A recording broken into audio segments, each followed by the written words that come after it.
uko mwari mubizi rero hari hamaze iminsi hari ikintu kimeze nka beef cyangwa se gushyamirana hagati y'umuntu bita Squuezer ndetse n'umunyamakuru bita Nkundineza Jean Paul wari umaze n'iminsi afunze ariko yaje gutaha. Ariko kuri uno munsi twashatse kumenya se ibi bintu byari ibibazo bafitanye bikomeye cyangwa ni bya bindi abantu bita ngo showbiz. Niyo mpamvu rero uno munsi wa none Country FM Radio twabatembereye tubagerera ahantu Squuezer atuye akorera ku kazi ke, ari naho Jean Paul nawe yaramutembereye amubwira ati muvandimwe bimeze gute, bagera kugirana akaganiro gato. Ubu rero twahababereye kadukurikiranye turebe ukuntu ibintu bimeze nahangaha bari.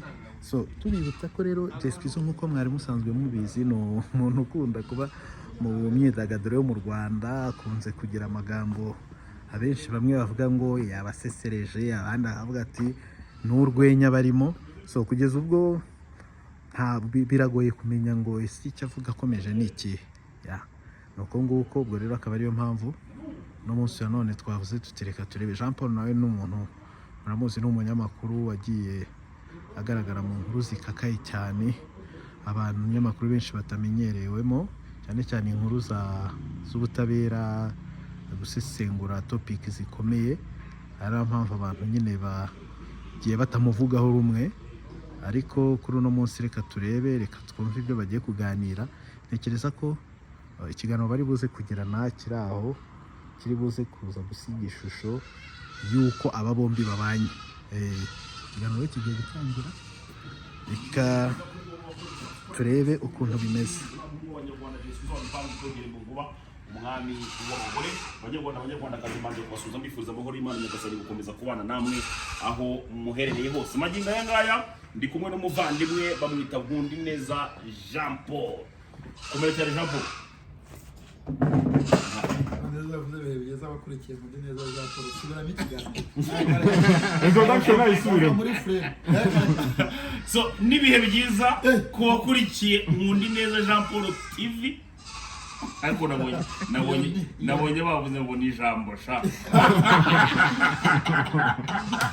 Wajyana ushimusi. Ese byagenze bite kugira ngo bakwitiranye na Jean Paul be? Nitandukanyije nabo. Ninde z'uno bikoze? Niba ari Mika Sembe. Mika sumu wambuza ba 3D. Shobuja. Shobuja. Wari wahambona se? Iwabo ni igikondo, iwanyu ni igikondo. Uratangiye. Aho mwahuriye se mazi. Ramboro uratangiye. Akugaruye igikondo. Ugaruye igikondo kwa Bucyana sha.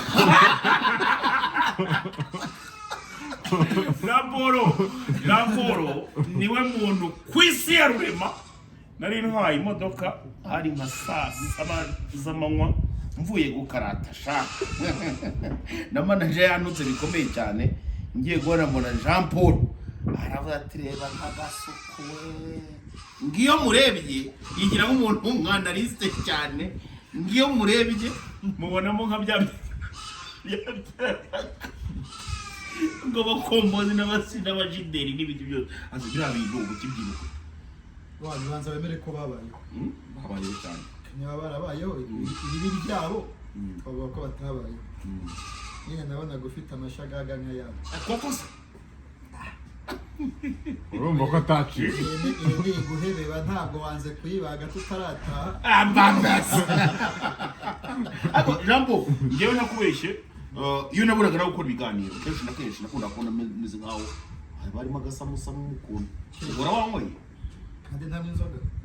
N'urubanza rwa polisi naburanye nayo narayitsinze. Twaburanye umuhemerero.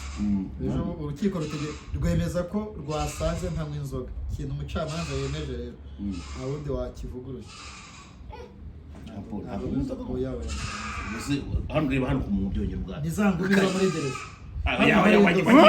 Wagiye ari kumeze. Oya no bagarura amashusho. Bagarura amashusho. Aho ubundi ugira ngo umuntu mugiraho ni bakudunda. Bagufashe. Ariko okay. Ho bari nge nawe. Hasi babyandike ntumubisibe. ubu badunda twese tuguye mu gatsiko kuba agatsiko k'amabanga dodeye kwanguzanya ibyake baze tuguye mu gatsiko k'abantu babi basi uvuze agatsiko k'amabanga hari undi wahita azana ibindi uko byagenda shaba kwica mbere yanjye umva kubizo kuri jambo umuntu ugira niba ntanjye wenda bajya kubona ukabona byanahindutse fani mukuntu ariko wowe uvuga ukomeje nuko twababajwe ariko yigeze kumbwira ngo duhure ngo ndunde kuri space yabaye ku itariki 14 z'ukwezi kwa 10 saa 5 za mu gitondo iyobowe nande wa muntu uva muri Amerika yitwa Godfather yaro mu murenge niba ari umugore Godfather Godfather ariko undi yitwa amazina y'inyako wowe witwa Kambari yitwa Patrick ngira we twazengerejwe na Patrick ubu nawe yitwa Kambari nta nari muri ngeze murara muri space mu bintu nagiye nkora imwe yananguye imwe ya Jori imwe ya Mutesi Jori mwamuririye umva kubwira jambo hariho wararije kandi byo kubwira urugero niko kuri oya jyana akantu ko kandi urugero wararenge urugero ntabwo namenya gusubiramo ibintu ugende bisubiramo n'ibiki amategeko rero bavuga ko yishidikanyije ku kintu icyo bavuze kiba ari ikintu kuko umucamanza yemeje ko ntaregereye kuko ntubigaragarije urukiko none se ugiye habugize mu gipangu cy'abagore hakurya aho wari uri uhamaze muri 700 n'ingahe ngiye 730 buriya amategeko ni kabutindi mukuru wanjye tuvuga umucamanza yemeje ko ari umusirikare kandi yarakoze ubukwe akajya mu murenge wa Nyarugenge 2012 kubera ubwo bavugaga ko ari umusirikare atabivuguruje rero ushobora kujya hariya utabashije no kwisobanura umudomo ugira bameze nk'umuntu ugiye kuruta ariko twavuga inge nawe ugiye kuruta umwavoka wawe tuvuge mu buryo bweruye ari inge nawe ninde ugira umunwa asha urandusha kuko urakomeretsa cyane undushinda oya nkurusha uburebure ukaba mugufi icyo nzi cyo urakomeretsa bikomeye cyane uzi ko ari amagambo ukoresha asesereza umva kutureshya bashyizemo intebe ebyiri inkweto ni ndende ahubwo nabonye njye kurusha umunsi yaburanyisha ingabire aya ntabwo ari marusha uri umwe mu bantu ku isi nabonye bari proud yo gupostinga ifoto ye bahagararanye rwose icyo gihe kandi amakuru yangeragaho bakukoza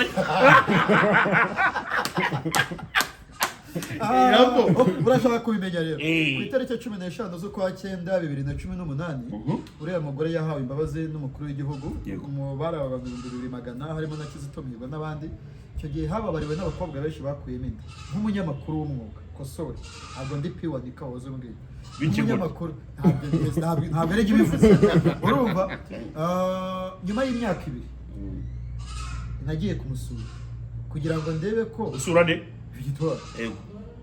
mu rwego rw'akazi ahubwo buri irembo ari nabo mwifuzaga ira foto yampaye interview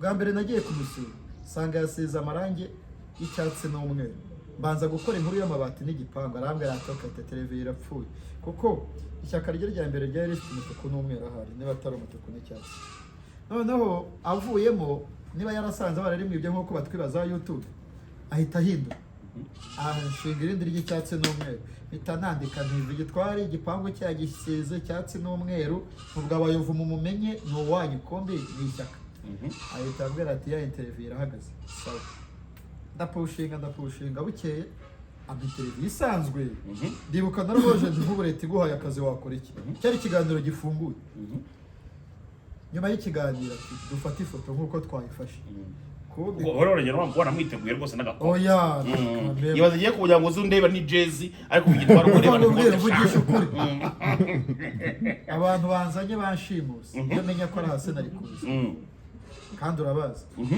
yewe bambwiye ngo dutembere ngo tugende ngo Kimuru ngo mu Kiministri gukora iki siporo niyambarira jezi bageze ngo nahari Nyabingi niba nje guterekera ntabwo ari igikorwa twavuze ngo tujye kwa Kambari wowe uzajya wari kuza unyiteguye n'agakote oya nk'uko wagiye kwa Ingabire ari kuzana ababawusa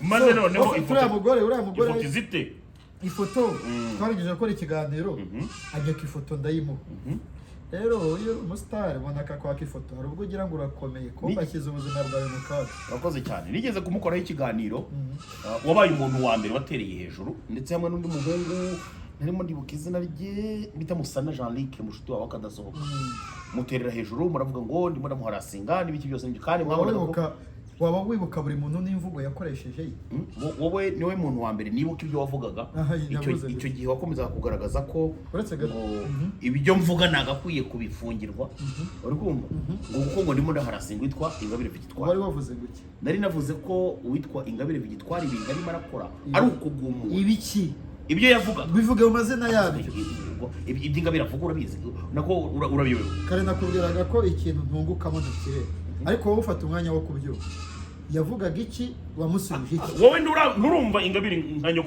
nyokobuja nawe hari umugabo abana be bariho ariko barahita babyibuka twarihishanye muri 1994 jenoside yimikije interahamwe ziramugwira tubundi nge nkundemere ndende cyane nagiye muri PSD by'agakingirizo icyo ashaka kuvuga yabaga ko ibintu abirimo by'imihezo kwa ubwo rero nawe ibyo bintu uri gutsinda uba wanga ko ikivu n'igihinduka uzavuga ko wikindaraga bivuge vuga uti yavugaga ibi murasa gutya Jean Paul uzi ko buriya abantu benshi mu bushobora kuyobya batekereza ko ibyo uvuga aba ari mu buhanga cyane ahubwo uvuga ibyo ushaka gutangaza unakomeje mu buryo bukomeye cyane. Ingabire Victoire ugiye kuvuga ko umunsi wa none utazi ibyo avuga. Ntabwo ndumva ikiganiro cye.